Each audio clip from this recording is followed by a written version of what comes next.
सियासत से दस्तबरदार हो जाओ, अपने पोजीशन पर वापस चले जाओ। क्यों धोखा किया आपने? क्यों बाहर का इशारा कबूल किया अपने मुल्क के अंदर?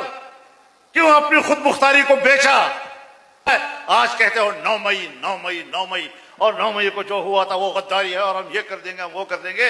और खुदा के बंदे, तुम्हारी धांधली के नतीजे में जो मैंडेट सामने आया, अब 2 रास्ते हैं आपके लिए। या कह दो कि हमने धांधली की है, जिस तरह के हमारा दावा है आपके ऊपर, कह दो कि हमने धांधली की है। और अगर तुमने धांधली नहीं की तो फिर अवाम ने आपके 9 मई के बयानिए को दफन कर दिया, उसे मुस्तरद कर दिया।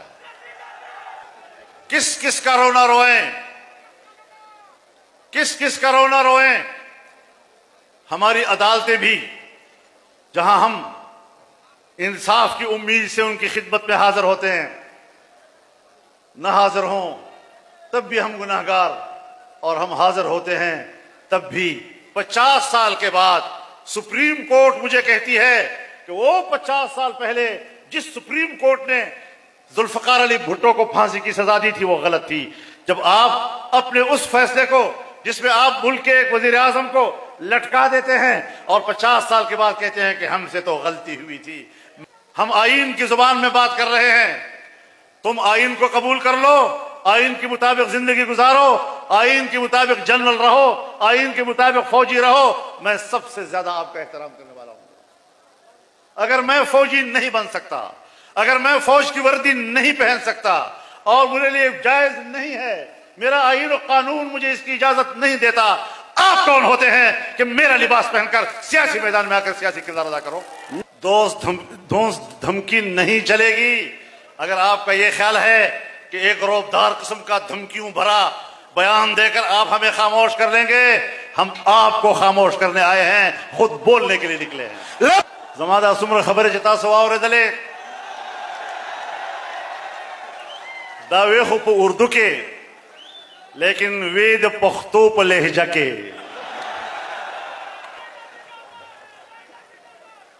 औस्ताज़ो तरफ ना जदोई दा खबर कौम जमादा खबर उर्दू के वे दादा पख्तो पजामा के उगो रहे दा सर च जिसम माने बरा खकारी दा इज्जत वाड़ी इज्जत और च इज्जत नहीं बे लरे का जिसम बोझ दा। तो याद रखो, धांधली की असम्बलियां हमें कबूल नहीं है, हमें सिंध में भी कबूल नहीं, हमें बलोचिस्तान में भी कबूल नहीं, हमें पंजाब में भी कबूल नहीं, हमें खैबर पख्तूनख्वा में भी कबूल नहीं है।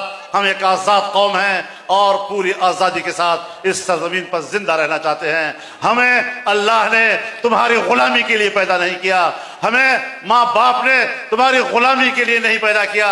मैं आज इनको पैगाम देना चाहता हूं, वही पैगाम जो हजरत उमर रज़ी अल्लाह तआला अन्हु ने दिया था, मतस्तअबदतुमुन्नास वक़द वलदतहुम उम्महातुहुम अहरारा। तुमने कब से इन लोगों को अपना गुलाम समझ लिया है, जबकि इनकी माओं ने तो इनको आजाद जला था। ये हजरत उमर फारूक के अल्फाज थे। हम उन्हीं तालीमात के पैरोकार हैं और इंशाअल्लाह उसी जज्बे के साथ आगे बढ़ेंगे।